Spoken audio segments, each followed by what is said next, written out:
So welcome to the third lecture of the series guys. आज हम लोग थोड़ा आगे का पार्ट करेंगे। कल हमने ऑलरेडी दो लेक्चर रिकॉर्ड किए थे जेड ट्रांसफॉर्म के रिवीजन पे। आज थर्ड लेक्चर है और आई होप आप लोग खुद भी पढ़ाई कर रहे होगे। तो ये रिवीजन सेशंस जस्ट आपको मिनिमम पासिंग मार्क्स दिलाने के लिए हो रहे हैं। तो कल जेड ट्रांसफॉर्म में हम लोग ने जेड ट्रांसफॉर्म सीखा और इनवर्स जेड ट्रांसफॉर्म सीखा।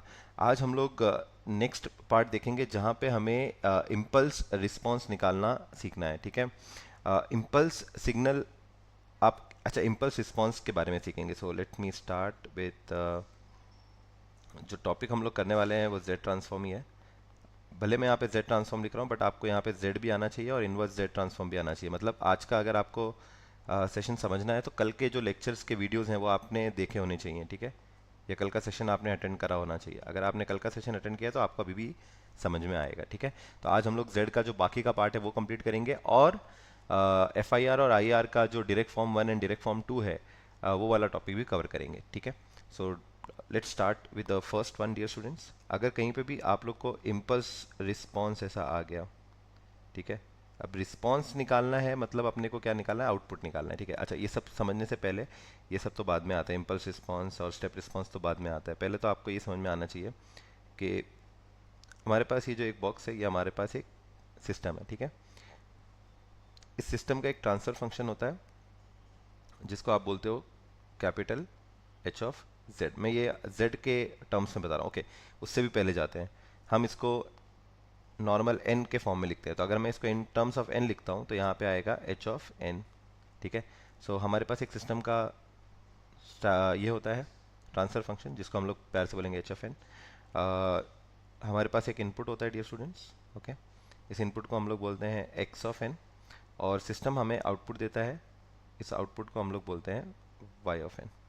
ओके, बट रियल टाइम में या अगर आप ये ट्रांसफॉर्मेशन के बिना अगर आप ये वाई ऑफ एन निकालने को ये आपको बोलता है तो वाई ऑफ एन एक्चुअली में क्या होता है, आपके इनपुट सिग्नल का और एच ऑफ एन का कन्वोल्यूशन होता है। क्या होता है डियर स्टूडेंट्स, कन्वोल्यूशन। इसको हम लोग बोलते हैं कन्वोल्यूशन। अब ये कन्वोल्यूशन कोई बहुत ही सिंपल ऑपरेशन नहीं होता है। ठीक है, it's a very tedious operation. Convolution भी बहुत डिफरेंट डिफरेंट तरीके के होते हैं, लीनियर, सर्कुलर, क्योंकि डिस्क्रीट सिस्टम की बात हो रही है यहाँ पे। ठीक है, तो हम क्या करते हैं, instead of analysing this whole system, यहाँ पे एन डोमेन में एनालाइज करने की जगह हम क्या करते हैं, इस पूरे सिस्टम का ट्रांसफॉर्मेशन निकालते हैं। ठीक है, अब पूरे सिस्टम का ट्रांसफॉर्मेशन निकालने के लिए हम क्या यूज़ करेंगे, जेड ट्रांसफॉर्म यूज़ करेंगे। ओके, सो जेड ट्रांसफॉर्म जब हम लोग करेंगे ये पूरे सिस्टम का, सो क्या होगा डियर स्टूडेंट्स, जो सिस्टम है ओके उसका जो ट्रांसफर फंक्शन होगा, अब उसका हम लोग जेड ट्रांसफॉर्म निकाल देंगे। तो एच ऑफ एन का जो जेड ट्रांसफॉर्म होगा वो होगा कैपिटल एच ऑफ जेड। ठीक है, हमारा जो इनपुट है एक्स ऑफ एन, अब वो ट्रांसफॉर्म होके बन जाएगा capital X of z. X of n capital X of z बन जाएगा और जो आउटपुट आएगा वो वाई ऑफ एन से अभी क्या बन जाएगा, कैपिटल वाई ऑफ जेड। सो हम लोग क्या करेंगे, सारी चीज़ों का जेड ट्रांसफॉर्म निकाल रहे हैं, है ना। We are finding the z transform of all the three parameters, that is input, the transfer function and the output. अब ये जेड ट्रांसफॉर्म निकालने से फ़ायदा क्या होता है, फ़ायदा मैं बताता हूँ आपको। Just let me draw this first. यहाँ पे आ जाएगा कैपिटल एक्स ऑफ जेड, यहाँ पे आ जाएगा हमारे पास कैपिटल वाई ऑफ जेड और यहाँ पे आ जाएगा एच ऑफ एन का जेड ट्रांसफॉर्म कितना हो जाएगा, चलो capital H of Z. Okay, अब जेड ट्रांसफॉर्म या जेड डोमेन में इसको एनालाइज करेंगे सो आउटपुट निकालना काफ़ी आसान हो जाता है। सो आउटपुट जो होता है आपका वाई ऑफ जेड, ठीक है, वो एक्चुअली में आपका input that is capital X of Z multiplied by आपका transfer function that is H of Z हो जाता है। मतलब रियलिटी में एन डोमेन के अंदर आपको कन्वोल्यूशन करना पड़ता है ना, कन्वोल्यूशन करना पड़ता है। लेकिन जब आप उसका जेड ट्रांसफॉर्म निकाल देते हैं तो आपको यहाँ पे क्या करना पड़ता है, मल्टीप्लिकेशन करना पड़ता है। तो आप समझ सकते हैं कि कितना इजी हो जाता है आउटपुट निकालना।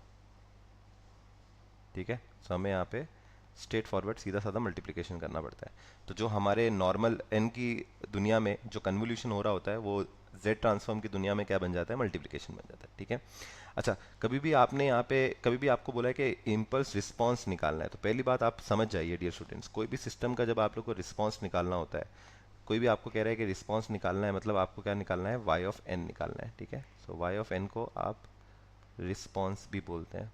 ठीक है, अब रिस्पॉन्स कब निकालना होता है, आउटपुट कब निकालना है, जब इनपुट आप कोई तरीके का दें। ठीक है, सो जब आप इन ये आपका जो इम्पल्स होता है ये आपका इनपुट होता है। ठीक है, और उस इनपुट के लिए जो रिस्पॉन्स आपको मिलेगा, रिस्पॉन्स मतलब जो आउटपुट आपको मिलेगा, वो हमें निकालना है, that is y of n हमें निकालना है। आई होप आप लोग को क्लियर हो गया, ठीक है। सो इम्पल्स रिस्पॉन्स के लिए, या in simple terms, impulse response के लिए आपको करना कुछ भी नहीं है। कहीं पे भी आपको एक्स ऑफ जेड दिखेगा ना, एक्स ऑफ जेड, उस एक्स ऑफ जेड की जगह पे you just need to put 1, ठीक है। और अगर किसी ने कहा आपको कि यूनिट सैंपल रिस्पॉन्स या यूनिट स्टेप रिस्पॉन्स निकालिए, ठीक है, कभी भी अगर आपको किसी ने कहा कि यूनिट स्टेप रिस्पॉन्स निकालो, तो यूनिट स्टेप रिस्पॉन्स निकालने के लिए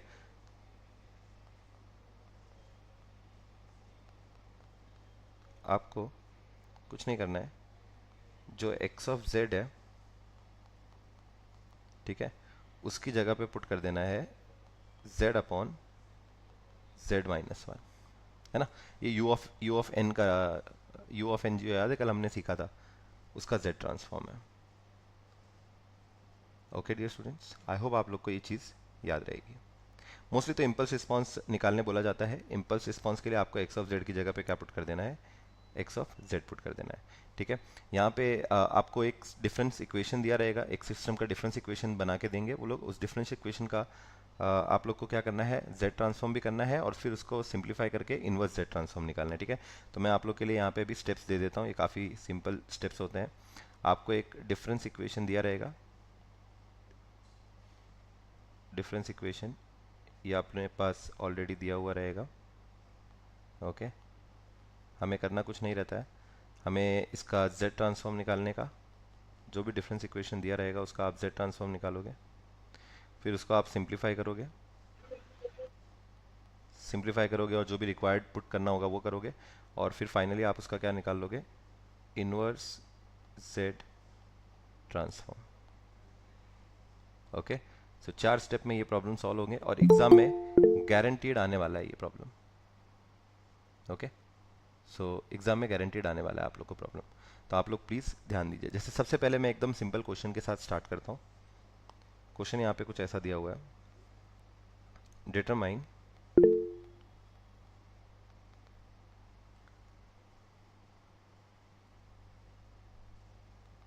the impulse response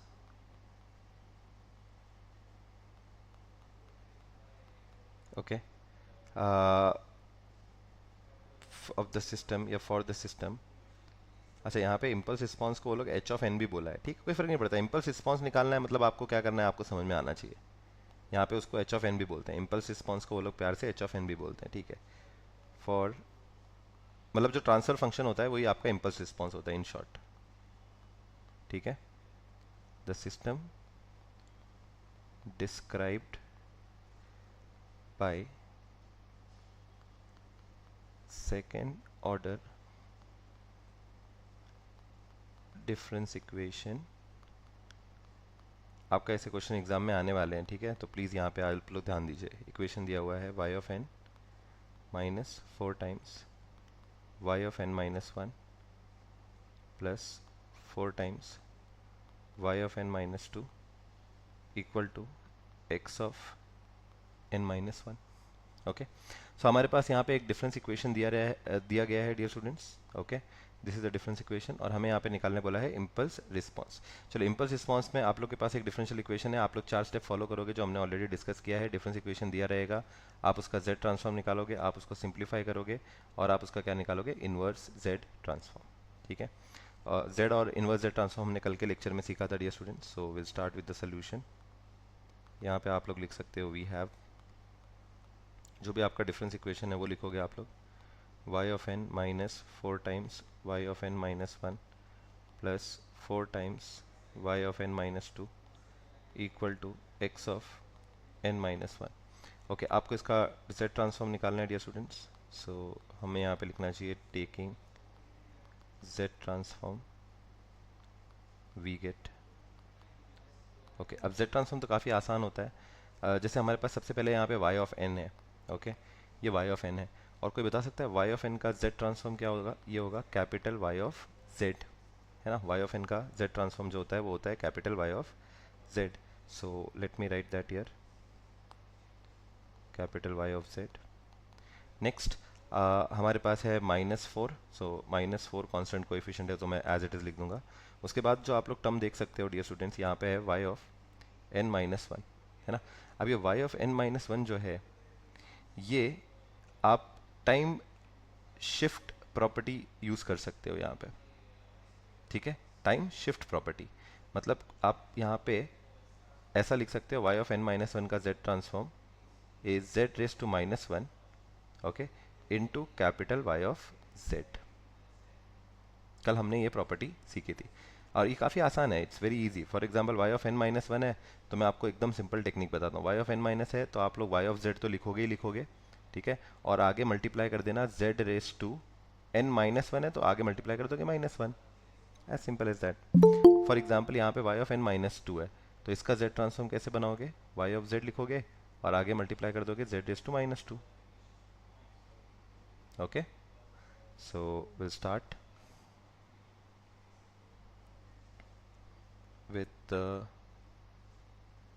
y of n-1, y of n-1 का z ट्रांसफॉर्म आ जाएगा y of z, ठीक है, और मल्टीप्लाई कर दोगे आप लोग z रेस टू -1। कूल, इसको भी मैं डिफरेंट कलर में लिख देता हूँ ऐसे। सो जो -4 है वो ऊपर से एज इट इज़ आया, ठीक है।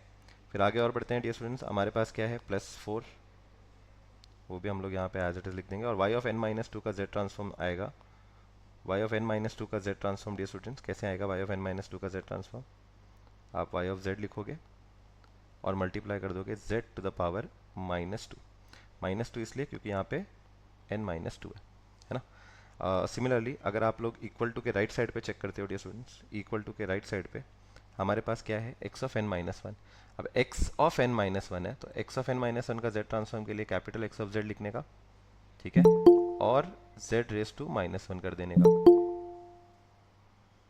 ठीक है, क्योंकि n-1 है इसलिए। सो यहाँ पे आप लोग के पास आ जाएगा कैपिटल X ऑफ z और यहाँ पे आ जाएगा z रेस टू -1। क्या यहाँ तक सब लोग को क्लियर हुआ स्टूडेंट्स? अब आप लोग करेंगे कुछ नहीं, यहाँ पे आप लोग नेक्स्ट स्टेप आप लोग क्या करेंगे, लेफ्ट हैंड साइड पे डियर स्टूडेंट्स, क्या आप लोग को ये y ऑफ z, ये y ऑफ z और ये y ऑफ z कॉमन निकाल सकते हैं डियर स्टूडेंट्स? क्या हम लोग ये तीनों y ऑफ z को कॉमन बाहर निकाल सकते हैं? हमें ये y ऑफ z को कॉमन बाहर निकालना है। हमारे पास अंदर बचेगा 1 - 4 z inverse plus 4 z raise to -2 and bracket close, ठीक है। और इक्वल टू के वो साइड पे हमारे पास ऑलरेडी z इनवर्स है और x ऑफ z, ठीक है डियर स्टूडेंट्स। अब जैसे मैंने कहा, क्योंकि हमें इम्पल्स रिस्पांस निकालना है डियर स्टूडेंट्स, इम्पल्स रिस्पांस निकालने के लिए मैंने क्या कहा था, x ऑफ z की जगह पे क्या पुट करना चाहिए, 1 पुट करना चाहिए, करेक्ट। x ऑफ z की जगह पे हमें यहाँ पे 1 पुट करना चाहिए डियर स्टूडेंट्स। सो हम यहाँ पे x ऑफ z की जगह पे 1 पुट कर देंगे क्योंकि हमें इम्पल्स रिस्पांस निकालने के लिए बोला गया है। So will say put x of z equal to 1। सो हमारे पास यहाँ पे आ जाएगा y of z in bracket 1 minus 4z inverse plus 4 z raise to -2 bracket close equal to z inverse into capital X of z, okay. Next dear students, आप देख सकते हो ये जो ब्रैकेट है यहाँ पे मल्टीप्लाई हो रहा है, y ऑफ z से ही पूरा मल्टीप्लाई हो रहा है। सो इसको अगर हम लोग सॉरी मैंने यहाँ पे y ऑफ z की जगह पे 1 लिखना चाहिए ना, सॉरी x ऑफ, क्या बोल रहा हूँ मैं कह रहा हूँ x ऑफ z की जगह पे हम लोग क्या लिखेंगे यहाँ पे 1, मैं पुट नहीं किया यहाँ पे, ठीक है, डन। अब आप लोग क्या कर सकते हो डियर स्टूडेंट्स, ये जो ब्रैकेट यहाँ मल्टीप्लाई हो रहा है y ऑफ z से, इसको आप उस साइड पे लेके जाओगे तो क्या हो जाएगा, कम ऑन डियर स्टूडेंट्स, ये उस साइड जाएगा तो क्या हो जाएगा, डिवाइड हो जाएगा, यस और no. So will divide that. So हमारे पास आ जाएगा dear students y of z equal to z inverse the whole divided by 1 minus 4 raise to z inverse plus 4 raise to 4 z raise to -2, okay fine. अब अपने को क्या करना है, हमने स्टेप फॉलो किया डियर स्टूडेंट्स, हमने स्टेप फॉलो किया, हमारे पास डिफरेंशियल इक्वेशन दिया हुआ था, हमने उसका z ट्रांसफॉर्म निकाला, हमने उसको सिंप्लीफाई कर लिया, सिंप्लीफाई करके y ऑफ z निकाल लिया, और अब हमें इसका क्या निकालना चाहिए डियर स्टूडेंट्स, क्या निकालना चाहिए, इनवर्स z ट्रांसफॉर्म, है ना। एक बार आपने y ऑफ z निकाल लिया, उसके बाद आप इसका इनवर्स z ट्रांसफॉर्म निकालेंगे। सो आप यहाँ पे बोल सकते हो taking taking inverse, hello sir. बोलो। ओम रिक्वेस्ट भेज रहा है, एक्सेप्ट कर लो ना। आरओडी। आरोटे कहाँ भेजा, मुझे तो कोई रिक्वेस्ट दिख नहीं रही है यहाँ पे। मैसेज कर रहा है ग्रुप में, सर को एक्सेप्ट करने बोलो। तो आया ही नहीं है वो, कुछ नहीं, हाँ अभी आया है। Okay good. So taking inverse z transform dear students, y of z का इनवर्स जेड ट्रांसफॉर्म क्या होता है, ये हो जाएगा हमारे पास स्मॉल वाई ऑफ एन, ठीक है। So you can write small y of n, और आपको यहाँ पे जेड इनवर्स निकालना है, ठीक है, इनवर्स जेड ट्रांसफॉर्म निकालना है आपको, Z inverse upon 1 - 4 Z inverse plus 4 z⁻² का, ठीक है। बहुत सारे बच्चे यहाँ पे कंफ्यूज हो जाते हैं, वो लोग, उनको लगता है कि ये z इनवर्स है और ये भी z इनवर्स है, तो देखो फ़र्क है, ये z इनवर्स तो एक टर्म है, ठीक है, जिसका अपने को z इनवर्स निकालना है, और ये जो z इनवर्स आप बाहर देख रहे हो ये ऑपरेटर है। आप चेक करो, ये कैपिटल z इनवर्स है, जो अंदर लिखा है वो सब स्मॉल z इनवर्स है ना, तो फ़र्क है, ये कैपिटल है तो ये एक ऑपरेटर हो गया, ठीक है। चलो ये हमारा ऑपरेटर है, so don't get confuse. Okay, अब इसका अपने को z इनवर्स निकालना है, ठीक है, या इन शॉर्ट हमें इसका z इनवर्स निकालना है, ठीक है। अब इसका z इनवर्स निकालने के लिए डियर स्टूडेंट्स, हम डायरेक्ट z इनवर्स कभी नहीं निकालते हैं, याद है कल हमने सीखा था, हम डायरेक्ट z इनवर्स कभी भी नहीं निकालते हैं, पहले हम लोग उसका क्या करते हैं, पार्शियल फ्रैक्शन करते हैं, और पार्शियल फ्रैक्शन करने के बाद हम उसका z इनवर्स निकालते हैं। करेक्टेड डियर स्टूडेंट्स, कल ही हमने सीखा था, तो ये आज आपको कल का रिवीजन भी मिल जाएगा, ठीक है। सो फॉर एग्जांपल अगर आपको ये फंक्शन दिया होता और आपको बोला जाता है कि इसका z इनवर्स निकालो, तो आप पहले क्या करते हैं, इसका पार्शियल फ्रैक्शन करते हैं, बट पार्शियल फ्रैक्शन तब होगा जब यहाँ पे जो z के पावर्स हैं वो पॉजिटिव पावर्स होंगे। अब आप यहाँ देख सकते हो z के जितने भी पावर हैं वो नेगेटिव पावर है, z inverse z⁻²। So to make them as positive power आपको करना कुछ नहीं है, सबसे हाईएस्ट नेगेटिव पावर वाला टर्म कौन सा दिख रहा है आपको, ये तो z इनवर्स है, ये z इनवर्स है और z⁻² है, तो सबसे हाईएस्ट z इनवर्स वाला पावर कौन सा दिख रहा है, कि z⁻² है, z⁻² का उल्टा करके that is z², z² numerator और डिनोमिनेटर में मल्टीप्लाई कर देने का।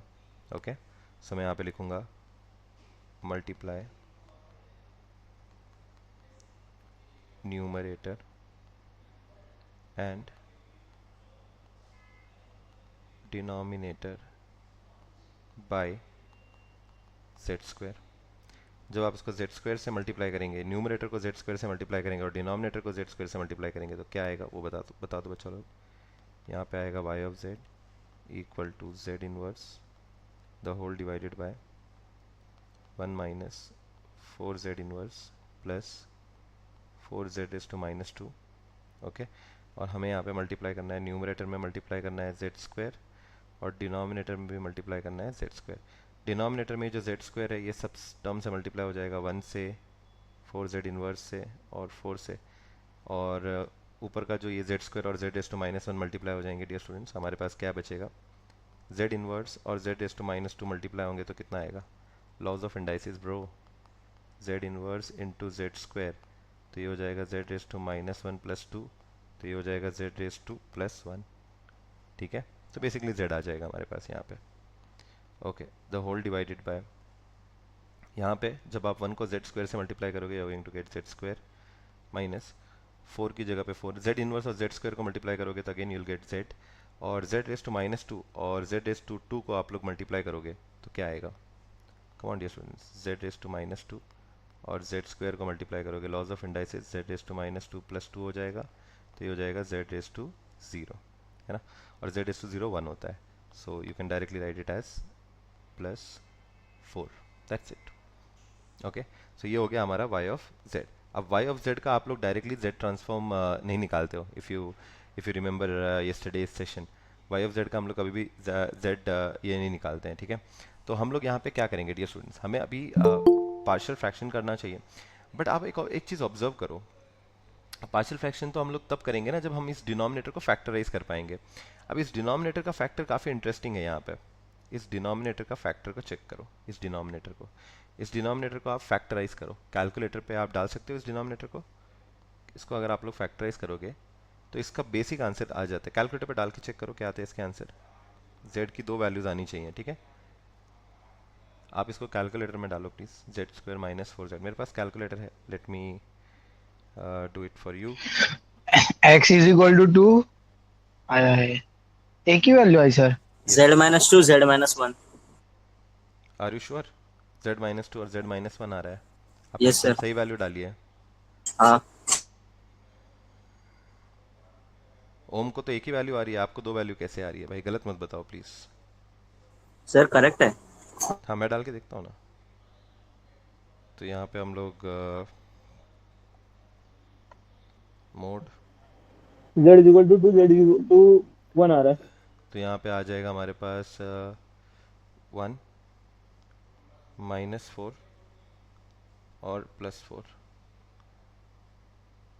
तो मुझे तो यहाँ पे दो ही वैल्यू आ रही है। तुम लोग कौन से कैलकुलेटर में डाल रहे हो भाई? गलत वही गलत। वैल्यू आ रही है सर, Z = 2 Z = 1। आपने कैलकुलेटर में डाला भाई ये, आप हवा में बात मत करो प्लीज। यहाँ पे आप जब इसको कैलकुलेटर में डालोगे, कैलकुलेटर में डालना है 1 -4 और 4।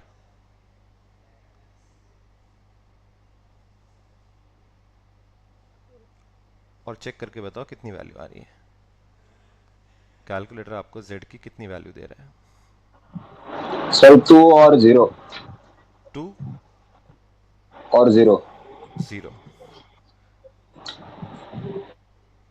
2 और 0 कैसे, 0 कैसे हो सकता है? खाली 2 ही देगा ना मेरा भाई। अरे परफेक्ट स्क्वायर है रे मेरा भाई ये। कितना समझाऊं तुम लोग को, इसको आप लोग कैलकुलेटर में डाल के क्या, एक ही वैल्यू आनी चाहिए, 2 आनी चाहिए। अरे Z² की जगह 1 डाल, 0 मत डाल। हाँ जेड स्क्वायर की जगह पे एक ही वैल्यू आई है सर, 2 यस, वैल्यू आई है सिर्फ। यस ओम यहाँ पे हाँ सर 2 2 टू ओनली आया। 2। Yes only 2। अब ओनली 2 आया मतलब क्या, कि इसका एक ही फैक्टर है और एक फैक्टर रिपीट हो रहा है। सो जो z = 2 आया है तो यहाँ पे फैक्टर बनेगा z-2। अब जब जैसे आप इक्वल टू प्रेस करोगे कैलकुलेटर आपको बाहर फेंक देगा। इसका मतलब जो दूसरी वैल्यू है वो रिपीट हो रही है, मतलब यहाँ पे दो फैक्टर्स हैं, z-2 और z-2। ओके। और जब यहाँ पे दो फैक्टर होते हैं, दोनों भी सेम है, तो यहाँ पे एक्चुअली में दो टर्म्स नहीं है, यहाँ पे इन रियलिटी में एक ही टर्म है, which is z-2 the whole square. ठीक है। z-2 इंटू z-2 करोगे तो क्या होगा, z-2 द होल स्क्वायर हो जाएगा। तो आप चेक कर सकते हो कि यहाँ पे डिनोमिनेटर में हमारे पास ये एक ही लीनियर रिपीटेड टर्म है, हमारे पास आजू बाजू कोई एक और टर्म नहीं है। अगर और टर्म्स होते तो हमें क्या करना पड़ता, पार्शियल फ्रैक्शन करना पड़ता। तो ये सब में आपको पार्शियल फ्रैक्शन करने का भी गरज नहीं है, आप बस सिंप्लीफाई करो और उसका जस्ट इनवर्स लाप्लास ट्रांसफॉर्म निकाल लो। टेकिंग इनवर्स लाप्लास, क्यों बोल रहा हूँ मैं, इनवर्स जेड ट्रांसफॉर्म निकाल लो। सो आ जाएगा हमारे पास y ऑफ z का इनवर्स z ट्रांसफॉर्म हो जाएगा y ऑफ n। ओके। और we need to find z inverse of z upon z-2 the whole square. कल हमने एक फॉर्मूला देखा था डियर स्टूडेंट्स, मैं आप लोग के लिए यहाँ पे लिखा के दे देता हूँ। कल हमने एक फॉर्मूला देखा था z ट्रांसफॉर्म का, और वो फॉर्मूला था dear students a z inverse का फॉर्मूला देखा था, a z upon z-a the whole square का फॉर्मूला देखा था कल हमने। इसके दो पार्ट आते थे, ठीक है। एक वाला जो पार्ट जिसके अंदर u ऑफ n आता था ना, वो हमें यूज़ करना है, ठीक है। सो उसका फॉर्मूला बनता है n into you of n, ठीक है। इसका एक और फॉर्मूला भी रहता था, वो रहता था -n और u ऑफ -n-1, ठीक है। आप चेक करो, ये वाला जो है फॉर्मूला, ये आपको यूज़ करना है कॉजल सिस्टम के लिए, ठीक है। और ये वाला फॉर्मूला कब यूज़ करना है, एंटी कॉजल के लिए, ठीक है। जब हम लोग इम्पल्स रिस्पॉन्स निकालते हैं तो we don't take the anti causal वाला formula, we always take the formula जिसके अंदर u ऑफ n होता है, ठीक है। कौन सा वाला फॉर्मूला लेने का, दो फॉर्मूले, दोनों वाला कौन सा यूज़ करेंगे इसमें, इसमें हम लोग को यूज़ करना चाहिए जिसके अंदर u ऑफ n होता है, ठीक है। सेकेंड वाला यू डोंट यूज़, ठीक है, you just use the causal वाला फार्मूला। बट ये फार्मूला एग्जैक्ट मैच नहीं हो रहा है। एक्चुअली दिक्कत क्या है, ये फार्मूले बनाने के लिए आप ऑब्जर्व करो, हमारे पास फॉर्मूले में न्यूमरेटर में ए जेड चाहिए, लेकिन यहाँ पे क्या है, सिर्फ जेड है। डिनोमिनेटर में z माइनस ए चाहिए और यहाँ पे z माइनस टू है। बेसिकली यहाँ पे a का वैल्यू 2 हो गया है ना। तो न्यूमरेटर में भी हमें यहाँ पे एक 2 चाहिए। डियर स्टूडेंट्स, न्यूमरेटर में 2 चाहिए कि नहीं चाहिए बताओ, ये 2 चाहिए कि नहीं? यहाँ यहाँ पे आपको 2 चाहिए ताकि ये ए जेड और नीचे दिखेगा z minus a the whole square जैसा, करेक्ट है। सो इसलिए अभी हम लोग यहाँ पे थोड़ा एडजस्टमेंट करेंगे। मैं यहाँ पे एक 2 मल्टीप्लाई कर दूंगा न्यूमरेटर में और एक 2 यहाँ पे बाहर डिवाइड कर दूंगा, है ना। सो एक 2 अंदर मल्टीप्लाई कर दिया, एक बाहर डिवाइड कर दिया, और अभी ये फार्मूला आप लोग का बन जाएगा डियर स्टूडेंट्स 1/2। बाहर का जो 1/2 है 1/2 रहेगा, और उसके बाद द फार्मूला का आंसर हम लोग क्या लिखेंगे, n into a raise to n. A का वैल्यू कितना है डियर स्टूडेंट्स, हमारे वाले केस में ए का वैल्यू 2 है, तो यहाँ पे लिखेंगे 2 रेस टू एन। और उसके बाद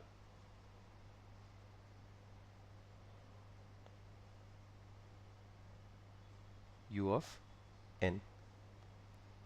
Dear students, yes or no, this is your final answer, ठीक है। इनवर्स जेड ट्रांसफॉर्म निकालने का ये आपका फाइनल आंसर आ गया, ठीक है। आप लास्ट में ऐसा भी बोल सकते हो फाइनल आंसर बोल के, देयरफॉर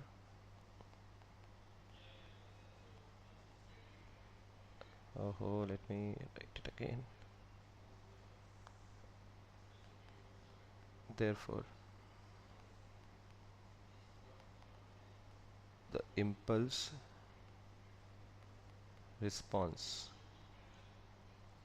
जिसको h ऑफ n भी बोलते हैं, is equal to impulse response जो है, ये जो आया ना आपके पास आंसर, यही आपका इम्पल्स रिस्पॉन्स है। आपके पास आ जाएगा यहाँ पे 1/2 n 2 रेस टू n और u ऑफ n। ओके, सो मैं फिर से एक बार रिवाइज करवा देता हूँ डियर स्टूडेंट्स। इम्पल्स रिस्पॉन्स वाले क्वेश्चन एग्जाम में आने वाले हैं। आपको यहाँ पे एक डिफरेंस इक्वेशन दिया रहेगा, आपको यहाँ पे पहले तो डिफरेंस इक्वेशन लिखना चाहिए जो दिया हुआ है क्वेश्चन में। आपने उसका z ट्रांसफॉर्म निकाला, यहाँ पे z ट्रांसफॉर्म निकालने के बाद यहाँ पे सारे y of z y of z y of z वाले टर्म कॉमन बाहर निकाल लिए, ठीक है। और इम्पल्स रिस्पॉन्स निकालना है इसलिए हमने x ऑफ z की जगह पे 1 पुट कर दिया, ओके। और उसके बाद हमारे पास ये आ गया, उसके बाद हमने y ऑफ z का वैल्यू निकाल लिया। अब हमें इसका इनवर्स z ट्रांसफॉर्म निकालना है, बट इनवर्स z ट्रांसफॉर्म निकालने से पहले हमने ये जो सारे नेगेटिव पावर वाले टर्म्स थे, z is to -1 z is to -1 z is to -2, इनको हमने पॉजिटिव पावर में कन्वर्ट किया by multiplying by z square. सब पॉजिटिव पावर में कन्वर्ट होने के बाद हमारे पास ये वाला फंक्शन आ गया, ठीक है। अब डिनोमिनेटर आप चेक कर सकते हो, यहाँ पे एक क्वाड्रेटिक टर्म है। क्वाड्रेटिक टर्म को हमने फैक्टराइज किया। कैलकुलेटर पे जब इसका वैल्यू डाला, ठीक है, कैलकुलेटर पे जब आप इसका वैल्यू डालोगे तो z की एक ही वैल्यू आ रही है, z इक्वल टू 2। और जब भी कैलकुलेटर में z इक्वल टू 2 आ रहा है तो फैक्टर z माइनस 2 बनता है, बट एक वैल्यू आ रही है मतलब दूसरी वैल्यू रिपीट हो रही है, तो ये वाली जो वैल्यू है ये रिपीटेड होती है, क्योंकि कैलकुलेटर कभी भी दो वैल्यू नहीं दिखाएगा। रिपीटेड होगा तो एक ही वैल्यू देगा और बाहर फेंक देगा, ठीक है। आपके पास आ गया y of z। y of z का आपने इन्वर्स z ट्रांसफॉर्म लगा दिया, एक स्ट्रेट फॉरवर्ड फार्मूला था। हमने यहाँ पे एंटी कॉजल वाला फार्मूला यूज़ नहीं किया, हमने यहाँ पे कॉजल वाला फार्मूला यूज़ करना है, ठीक है। और हमारे पास आ गया इम्पल्स रिस्पॉन्स। आई होप आपको ये प्रॉब्लम समझ में आया रहेगा, इस प्रॉब्लम को हमने कैसे अप्रोच किया वो समझ में आया रहेगा। इसी प्रॉब्लम के बेसिस पे हमें एक क्वेश्चन और करना चाहिए, जिससे हमारे और भी क्वेरीज सॉल्व होंगे, हमारे डाउट्स और भी सॉल्व हो जाएंगे, okay.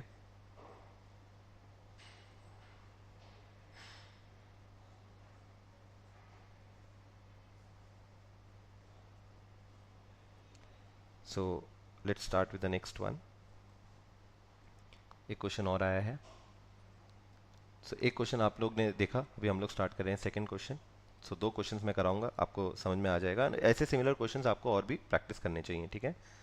So question is something like this, बोला है find the impulse response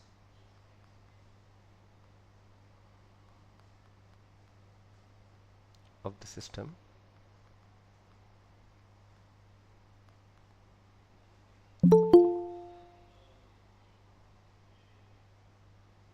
described by the difference equation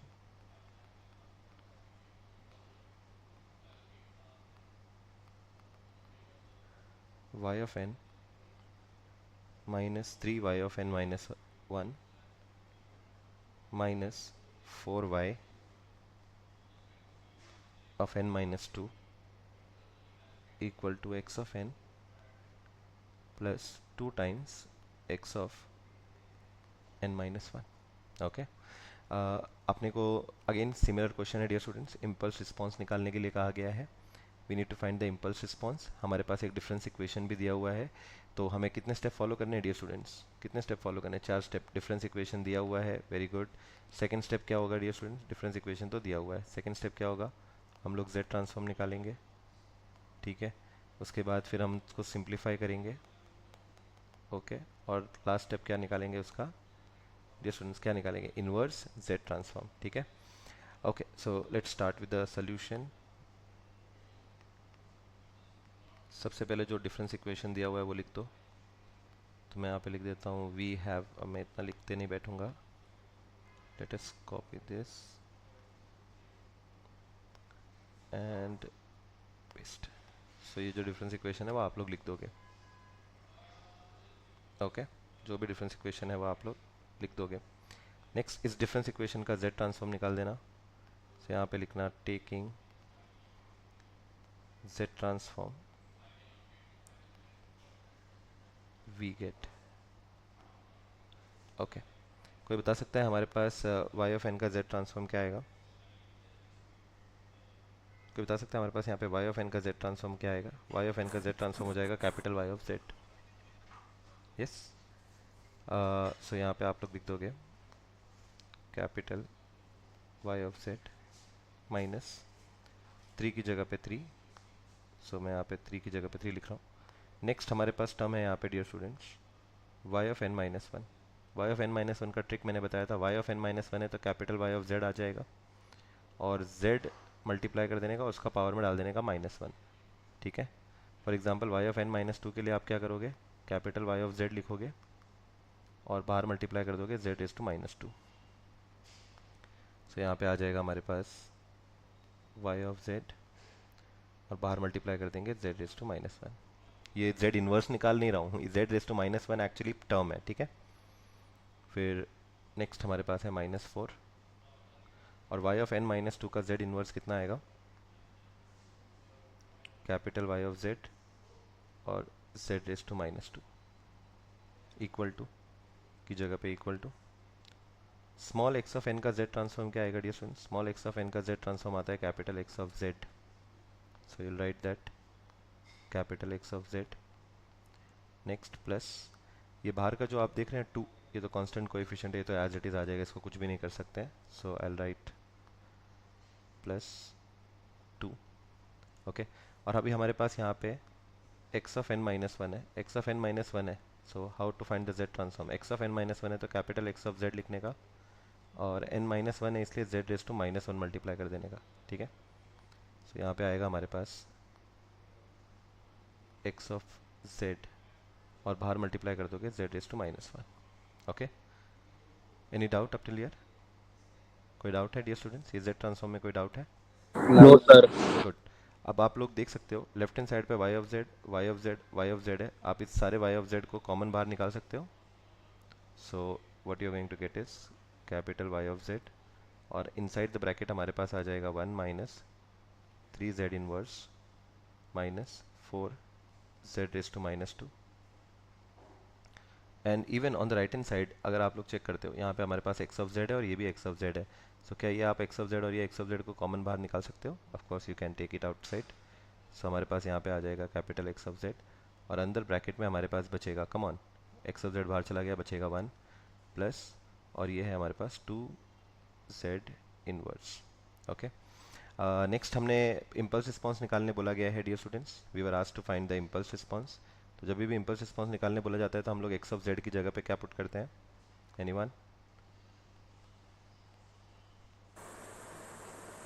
1 put करते हैं, perfect.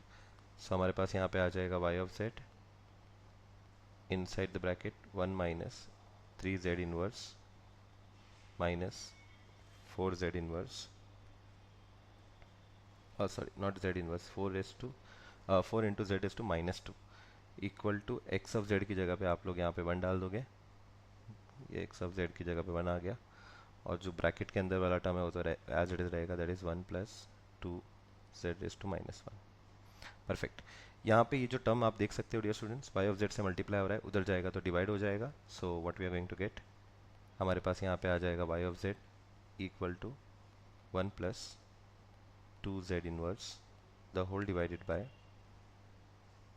1 minus 3z inverse, okay, and minus 4z inverse, z is to minus 2, okay, it's very easy। आपने जो term यहाँ पे left hand side पे multiply हो रहा था वो आपने राइट हैंड साइड पे लेके जाके डिवाइड कर दिया, ओके। नेक्स्ट अभी हमें आगे जाके इस पूरे टर्म का इनवर्स जेड ट्रांसफॉर्म निकालना है। तो इनवर्स जेड ट्रांसफॉर्म निकालने के लिए पहले तो मैंने क्या कहा, जो भी जेड के पावर में वो पॉजिटिव होने चाहिए। डियर स्टूडेंट्स, इससे पहले हमने एक सम किया था, मैंने क्या बोला था, सारे जेड के पावर क्या होने चाहिए, कम ऑन, जेड के सारे पावर्स क्या होने चाहिए, पॉजिटिव होने चाहिए। यहाँ पे जेड का पावर नेगेटिव है, ये भी नेगेटिव है, ये भी नेगेटिव है। सो इसको पॉजिटिव बनाने के लिए हमने ट्रिक क्या देखी थी, हमने कहा सबसे ज़्यादा नेगेटिव पावर वाला टर्म कौन सा है यहाँ पे, तो z is to minus two सबसे ज़्यादा नेगेटिव पावर वाला टर्म है। तो इसका उल्टा जो टर्म होगा वो होगा जेड स्क्वायर, इससे मल्टीप्लाई कर देने का न्यूमरेटर एंड डिनोमिनेटर को, okay, so we'll multiply the numerator and denominator,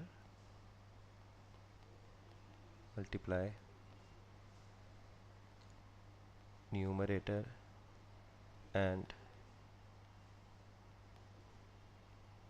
denominator by z square, z square से हम लोग मल्टीप्लाई कर देंगे, ओके। नेक्स्ट हमारे पास यहाँ पे आ जाएगा y of z equal to 1 plus 2z inverse bracket the whole divided by 1 minus 3z inverse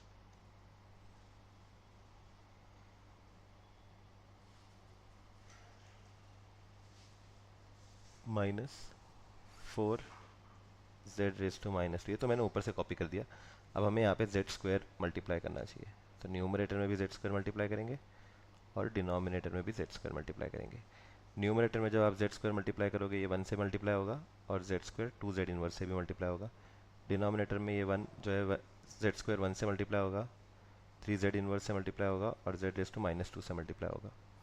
so what we are going to get is, dear students, यहाँ पे हमारे पास आ जाएगा capital y of z, okay, is equal to z square into 1 is z square plus 2 की जगह पे 2, z inverse और z स्क्वायर को मल्टीप्लाई करेंगे तो अपने पास z बचेगा, ठीक है, the whole divided by denominator में डियर स्टूडेंट्स जब 1 को z स्क्वायर से मल्टीप्लाई करेंगे हमारे पास z स्क्वायर आ जाएगा, माइनस 3z इनवर्स को जब z स्क्वायर से मल्टीप्लाई करेंगे तो 3 और z आ जाएगा, है ना, और माइनस 4 और z स्क्वायर को z रेज टू माइनस 2 से मल्टीप्लाई करोगे तो थोड़ी देर पहले बताया था, मैं फिर से बता देता हूँ, z रेज टू माइनस 2 को मल्टीप्लाई करोगे z स्क्वायर से तो z raise to minus 2 plus 2 हो जाएगा, that is z raise to 0 हो जाएगा और z रेज टू 0 कितना होता है, 1 होता है, मतलब नहीं भी लिखोगे तो चलता है। सो दैट्स इट, सो 4 हो गया यहाँ पे, ओके। अब इसका हमें आगे जाके पार्शियल फ्रैक्शन करना है, बट पार्शियल फ्रैक्शन करने के लिए हमें जो डिनोमिनेटर है उसको कैलकुलेटर में डालना पड़ेगा, जैसे पिछले वाले सम में किया था डियर स्टूडेंट्स, एग्जैक्टली सेम करना है, ठीक है। आप इसको कैलकुलेटर में पुट करोगे। अब पिछली बार तो कैलकुलेटर ने सिर्फ एक ही टर्म दिया था हमें, ठीक है, this time let's see calculator हमें z की कितनी वैल्यू देता है। z माइनस 4 और z प्लस 1। यहाँ पे z माइनस 4 आ गया और यहाँ पे एक z की और वैल्यू आ गई, z इक्वल टू 1। कैलकुलेटर ये वाली वैल्यू दे रहा है, नहीं, कैलकुलेटर प्लस 4 और माइनस 1 दे रहा है, मैंने डायरेक्ट बता दिया। कैलकुलेटर वाली वैल्यू बताना मेरा भाई, लोग बच्चे यहाँ पे कंफ्यूज हो जाते हैं, ठीक है। तो मैं फिर से बताता हूँ, जब आप इसको कैलकुलेटर में डालोगे तो कैलकुलेटर आपको यहाँ पे z की वैल्यू दे रहा है +4 और क्या दे रहा है ब्रो, z की वैल्यू -1। -1 दे रहा है, ठीक है।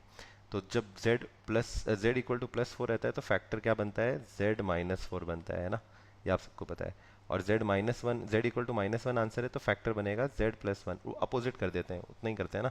तो कैलकुलेटर में जो वैल्यू आ रहा है आप उसका अपोजिट करके यहाँ पे लिख देते हो, तो मतलब आपके पास यहाँ पे बन जाएगा y of z equal to z square plus 2z the whole divided by, I can write z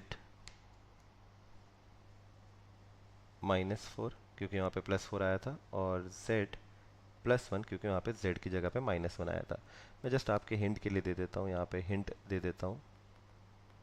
आप इसको कैलकुलेटर में डालेंगे,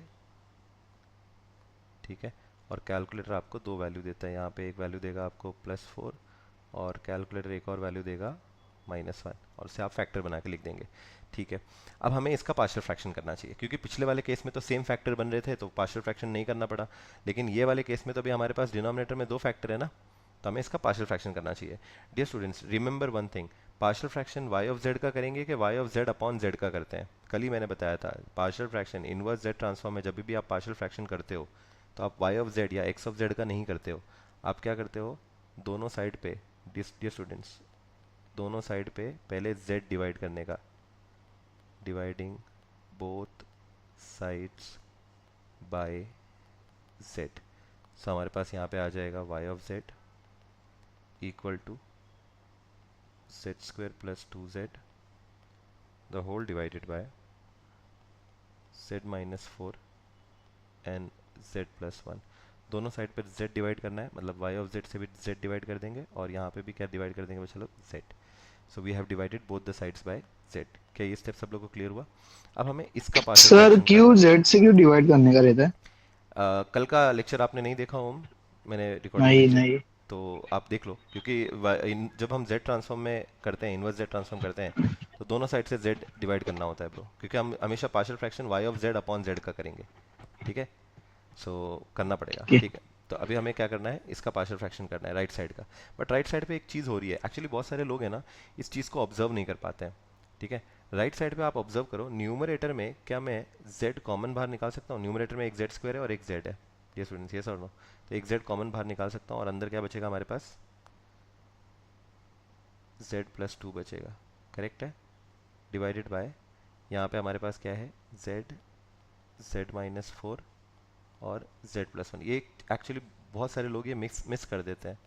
मैं मानता हूँ दोनों साइड पे z डिवाइड करके डायरेक्ट पार्शियल फ्रैक्शन करना होता है, बट कभी कभी देखो, जैसे ये वाले केस में z ऊपर वाला कॉमन बाहर निकल रहा है, और जब वो कॉमन बाहर आ रहा है तो मैं ये z और ये z को कैंसिल कर सकता हूँ, correct dear students.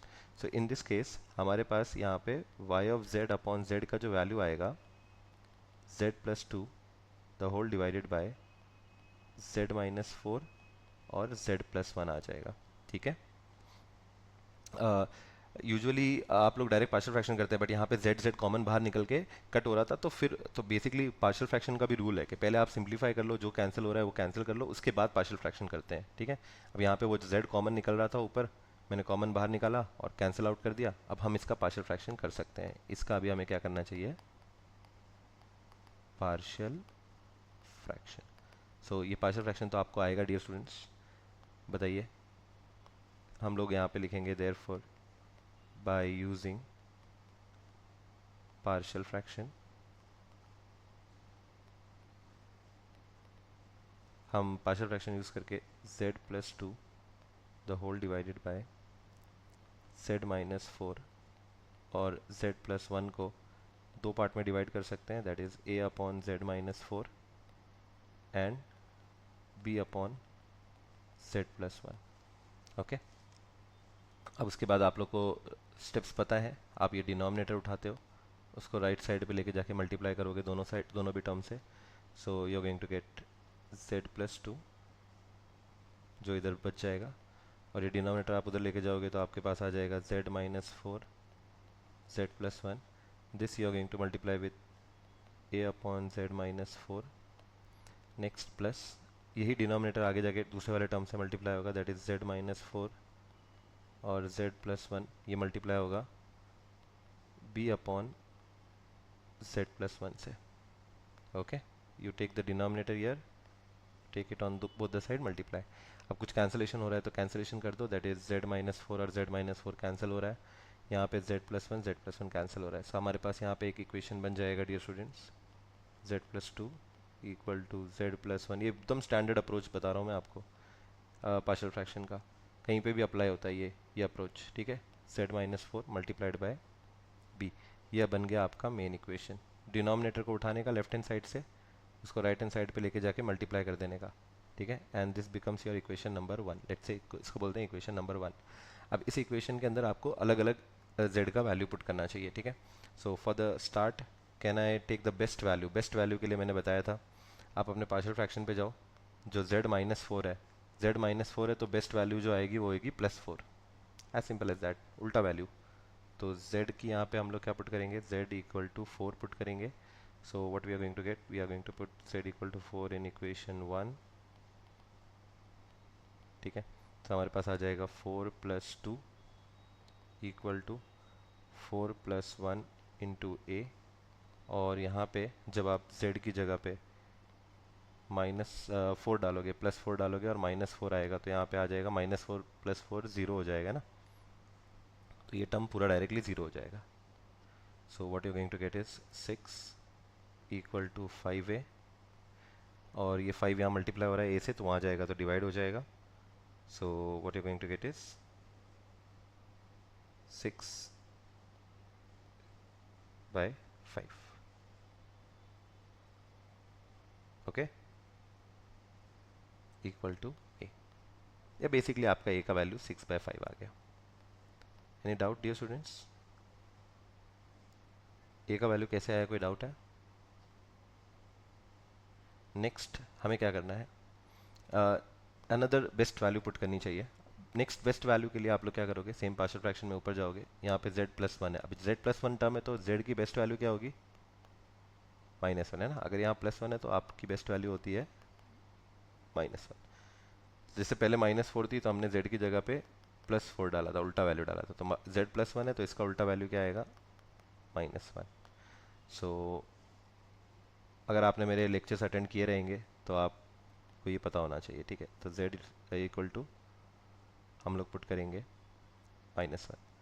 By the way next semester में मैं RSA और DTSP के भी बैचेस लेने वाला हूँ, सो आप अपने फ्रेंड्स लोग को बताइएगा, और अगर आप लोग इंटरेस्टेड हैं तो आप लोग मुझे कांटेक्ट कर सकते हैं मेरे फ़ोन नंबर पे, ठीक है। या यूट्यूब के वीडियो के डिस्क्रिप्शन में भी आपको मिल जाएगा मेरा फ़ोन नंबर, आप लोग कांटेक्ट करके एडमिशन ले सकते हैं। सो यहाँ पे हम लोग देखो क्या करेंगे डियर स्टूडेंट, z की जगह -1 पुट करेंगे, -1 + 2 इक्वल टू यहाँ पे आ जाएगा -1 + 1, ये -1 + 1 तो 0 हो जाएगा। सो और पूरा टर्म पहले के पहले ही 0 हो जाएगा, प्लस सेकंड वाले टर्म में हम यहाँ पे पुट करेंगे -1 और -4 ऑलरेडी है b की जगह पे b। So you are going to get 1 equal to -1 -4 जो है चलो वो -5 हो जाएगा, और ये हो गया b। यहाँ पे -5 मल्टीप्लाई हो रहा है, उधर जाएगा तो डिवाइड हो जाएगा, या पहले नेगेटिव साइन आप चाहिए तो उधर ले लो, है ना, जो नेगेटिव साइन है वो इधर ले लो, ये हो जाएगा -1 इक्वल टू 5b। मैंने जो minus sign left hand side पे था, राइट हैंड साइड पे था, उसको लेफ्ट हैंड पे ले लिया। अब उसके बाद ये जो 5 है यहाँ पे b से मल्टीप्लाई हो रहा है, इधर जाएगा तो डिवाइड हो जाएगा। So you are going to get -1/5 equal to b, और बेसिकली आप बोल सकते हो b का वैल्यू है -1/5। आई होप आप लोग को a और b का वैल्यू क्लियर हुआ रहेगा डियर स्टूडेंट्स, ओके। अब हमें करना कुछ नहीं है, हमारा जो y/z जो था, ओके। सो मैं यहाँ पे अभी लिखता हूँ डियर स्टूडेंट्स, चेक करो, चेक दिस आउट। हमने y/z क्या क्या बनाया था, यही था हमारा y/z, यस और नो, z+2 z-4 z+1, ये मैं यहाँ पे लिखता हूँ, z+2 upon z-4 z+1, okay. जिसको हमने बोला था कि हम पार्शियल फ्रैक्शन करके क्या बना देंगे डियर स्टूडेंट्स, इसका पार्शियल फ्रैक्शन करके हम लोग क्या बनाने वाले थे, a/z-4 और b/z+1। अब a और b का वैल्यू भी आ गया हमारे पास, so what we can do is we can directly go here. मैं ये a को इरेज कर देता हूँ और b को इरेज कर देता हूँ, a की जगह पे उसकी वैल्यू आ जाएगी विच इज़ 6/5, और b की जगह पे उसकी वैल्यू आ जाएगी -1/5। सो बेसिकली आप इसको ऐसा भी लिख सकते हो, 6/5 इंटू 1/z-4, और प्लस माइनस द माइनस हो जाएगा, और यहाँ पे आप 1/5 पहले बाहर लिख सकते हो, और अंदर बचेगा हमारे पास 1/z+1, ओके। ये आ गया आपके पास y/z।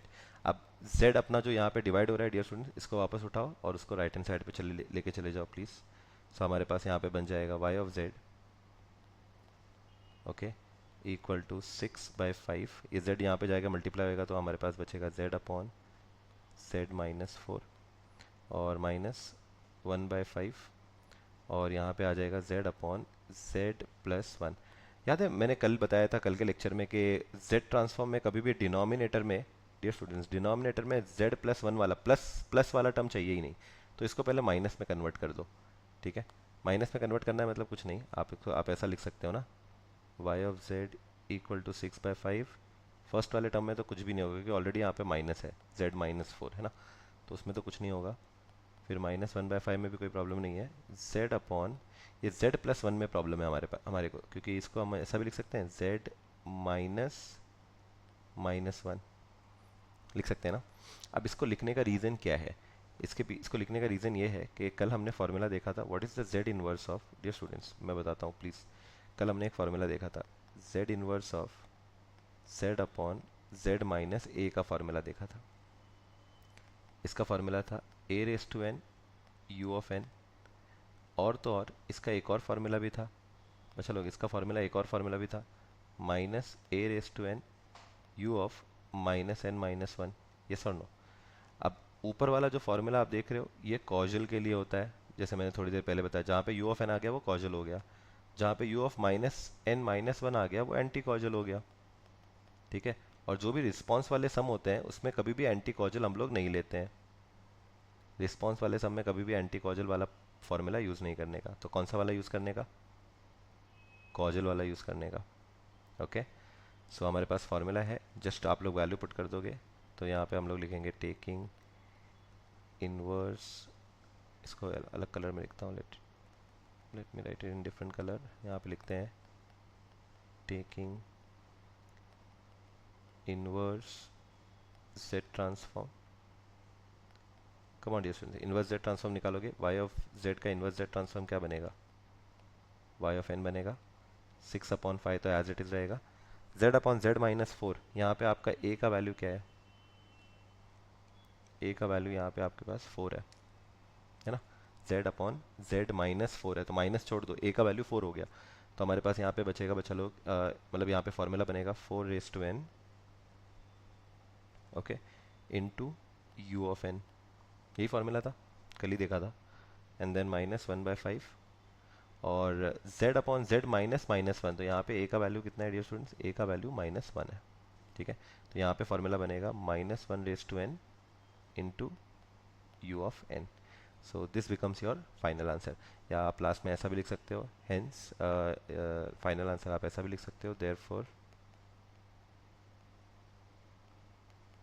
द इम्पल्स रिस्पॉन्स, मैंने बोला था ना इम्पल्स रिस्पॉन्स को वो लोग h ऑफ n भी बोलते हैं, इस इम्पल्स रिस्पॉन्स क्या आ गया आपके पास 6/5 4 रेस टू n और u of n -1/5 -1 raise to n u of n। Okay, so that's it dear students, I hope आपको समझ में आया रहेगा कि इम्पल्स रिस्पॉन्स कैसे निकालते हैं। वैसे ही आप लोग स्टेप रिस्पॉन्स वाला भी सम कर सकते हो, स्टेप रिस्पॉन्स की जगह पे खाली x ऑफ z की जगह पे z upon z minus 1 put करना रहता है। ठीक है, सो ये टॉपिक इंपॉर्टेंट है एग्जाम पॉइंट ऑफ व्यू, आपको ये प्रैक्टिस करना चाहिए, पिछले साल के जितने भी क्वेश्चंस आए हैं इम्पल्स रिस्पॉन्स वाले आप लोग वो कर लो, इवन मैंने क्लास में पढ़ाए हैं कुछ सम्स, तो आप लोग वो भी कर सकते हो, है ना। तो जितने भी बच्चों ने मेरा क्लास लगाया था वो लोग बाकी वो वाला प्रॉब्लम कर लो। Apart from this z transform इतना ही है। ठीक है, तो जेड ट्रांसफॉर्म जो 20 मार्क के लिए आने वाला है वो हमने पूरा कर दिया। जेड ट्रांसफॉर्म में 3 टॉपिक थे, Z transform itself, inverse z transform और इम्पल्स रिस्पॉन्स वाले प्रॉब्लम्स। ठीक है, इम्पल्स रिस्पॉन्स वाले प्रॉब्लम और भी थोड़े टफ आ सकते हैं। ठीक है dear students, so please be prepared, आप लोग को प्रिपरेशन करना चाहिए इम्पल्स रिस्पॉन्स वाले क्वेश्चन के लिए। Okay, apart from this dear students next semester में आरएसए वाला बैच भी रहेगा, और उसके अलावा अभी हम लोग नेक्स्ट टॉपिक करने वाले हैं वो है जो लेक्चर 4 होगा वो होगा हमारा डायरेक्ट फॉर्म 1 और डायरेक्ट फॉर्म 2, जो अभी हम लोग करने वाले हैं। ठीक है, नेक्स्ट